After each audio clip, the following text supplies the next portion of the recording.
虽讲屏东的人口逐年咧减，也毋过潮州这2-3档的户口数量颠倒是增加，人口嘛依次无共。去年阁成做屏东第2大行政区，少年人愿意返来故乡，也是对外县市搬来遮住。公所表示，主要是交通利便，大型的公共建设拢有咧做，所以哪来哪发展的缘故。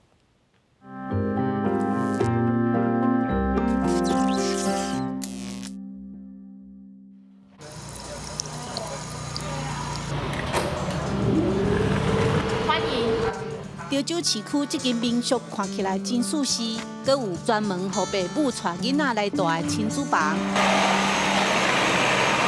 头家就是这对翁仔某，4年前翁婿辞掉南科的头路，才带牵手返来故乡创业。以前旅客来潮州只是食一碗小冷面就离开啊。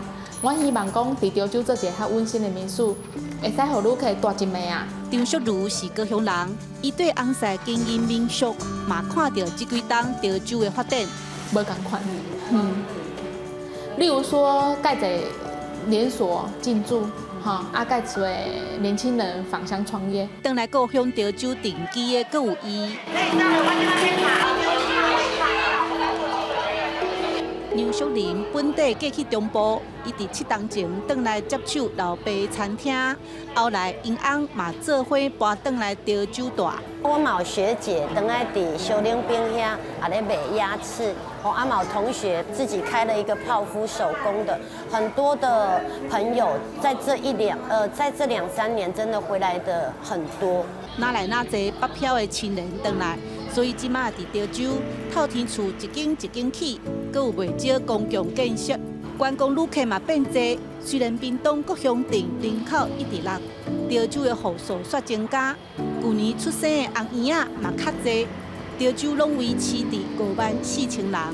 外来的人拄好补，才会往生的前辈啦。伊就表示讲，每1年拢有200几个迁入来潮州。有可能少年家囡仔伊临时要来高雄创业的时阵，伊伫遐买厝买袂起，有可能你来选择潮州。你有8巴方便，半点钟、40分钟就当到。你有火车方便，你食头路拢无问题吼。王建元认为，潮州厝价虽然有起，也是比高雄市、屏东市俗。上重要的是交通利便，民间愿意投资，自然吸引少年人来定居。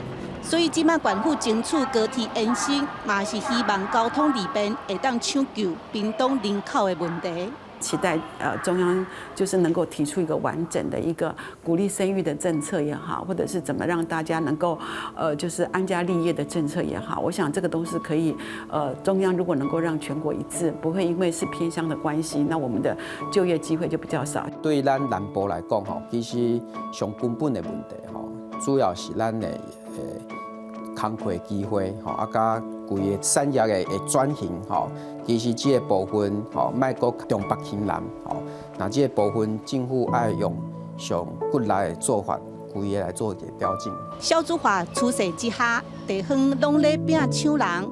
学者建议中央爱用行政院的管道，成立专门办公室，整合各部会，解决台湾目前的人口危机。记者邓亚文为做，屏东报道。